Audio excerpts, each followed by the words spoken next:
Yo, what is happening, people? It's your boy DatYoungBull, and I'm bringing you guys another life story. Now, first of all, I've been getting a couple messages from people telling me that I should remind you guys to like and comment and favorite the video because apparently some of you guys want to and you forget. So, I guess I'll be doing that from now on, although that's something I really didn't want to do. But if you guys are actually forgetting to do this, well, then I'll help you guys out. So make sure if you guys want to rate, comment, and favorite the video. And if you want, feel free to subscribe as well. Another thing I want to start doing is a would you rather in the comments section. So you guys will post in the comments a would you rather. An example of this would be something like, would you rather take it up the ass from a cactus or drink a pool of rat piss?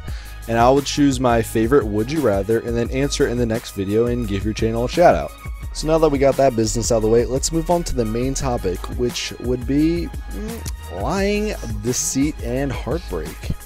That's right, ladies and gentlemen, the story I'm about to tell you sounds like something straight out of the movies, and unfortunately, it's not. This was my real life, and this is how my 10th grade ended up going. So, up until about a week before spring break of my 10th grade year, I had long hair, and by long hair, I mean it went a little bit past my shoulder blades.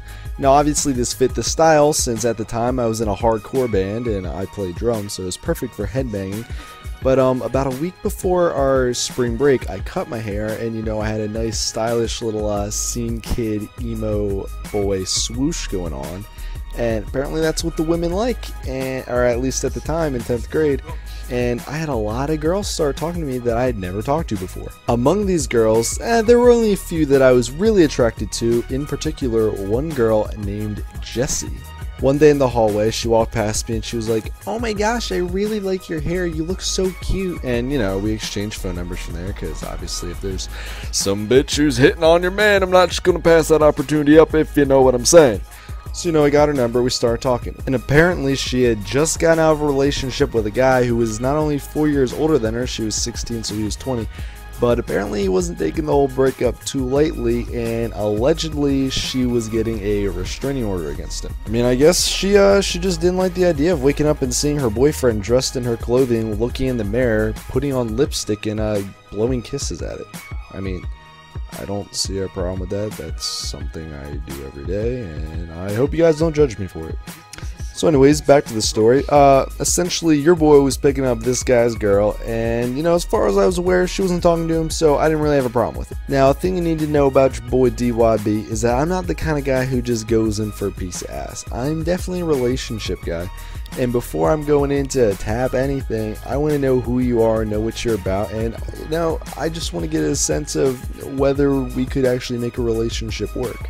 So we ended up hanging out every single day over spring break, which was a week long, so that's plenty of time to get to know someone, I guess. And, you know, after the second or third day of hanging out, I could tell that she was yearning for my cock. But I didn't really know this girl, and I'd rushed into many relationships physically first, and, you know, it just became more about the physical and not so much about the mental side. You know, not that there's a problem with that, but girls have feelings too. So whenever we'd watch a movie, because we always ended up watching a scary movie, because obviously this girl wanted to, you know, cuddle up with me and get my penis inside of her vagina, I would hold back a little bit because, number one, I didn't want to rush things with this girl, and number two, she'd just broken up with some psychotic guy who she needed to get a restraining order against. So I wasn't trying to rush anything and start making things weird. So basically, you know, she'd cuddle, put her head on my chest, and I just put my arm around her, and I just left it at that. You know, I figured that if she liked me, she could wait a little bit more than just a week, and, you know, I was looking for a relationship, not just an ass to tap, because your boys got plenty of those. So basically our days just consisted of us hanging out, you know, watching movies, playing Smash Brothers Brawl on the way, hanging out, because I'd much rather get to know her personality than know anything about her vagina, since I'm gay. I mean, I like men, or, yeah, I made out with my dad once. Oh, whoa, yeah. Wow, sorry about that, guys. Anyways, back to the story. So, Jessie'd been telling me that apparently Drake had been trying to get a hold of her on Facebook, which I don't know why she didn't just block her to begin with.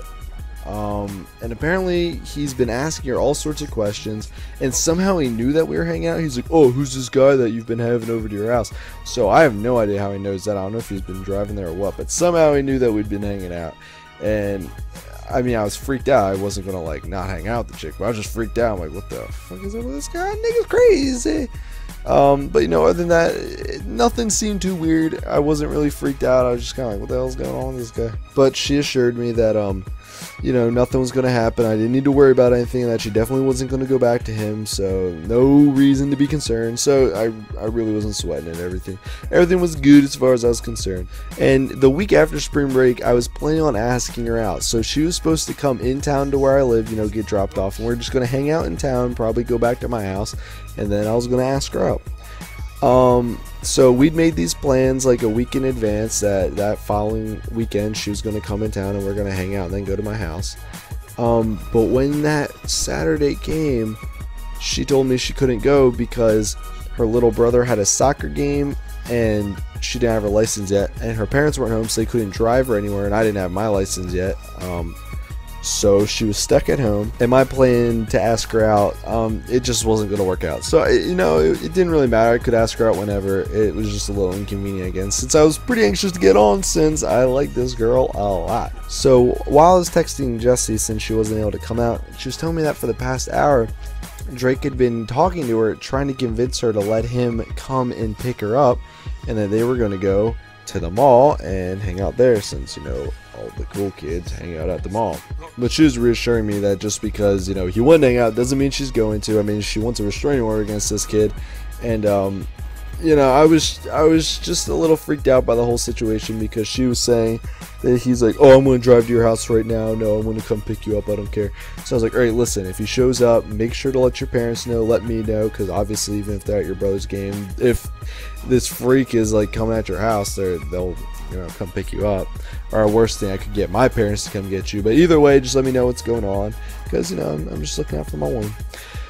So anyways, walking around in town, just hanging out with some other friends since Jessie wasn't able to make it. And we're just walking down Market Street, and I turn around and I see Jessie and Drake holding hands and then kiss. At this point, I mean, I really didn't know what to say. She completely lied to me, so I was just like, yo, Jessie. And then she turned around and her face went stone cold. I was just like, fuck you. And then I walked away. And I was just laughing, but really mad. I mean, I just couldn't help but laugh, because this is like something you see in a movie. I mean, this chick that I'm totally digging, completely heartless, blows me off for not only some other guy, but her ex-boyfriend, who's a complete freak. And to top it all off, we never even got to finish watching Saw Part 4 because of that bullshit. You know, my life. What are you gonna do? Anyways, guys, hope you really enjoyed this, and make sure to like, comment, favorite, and subscribe. This has been your boy DYB. Peace!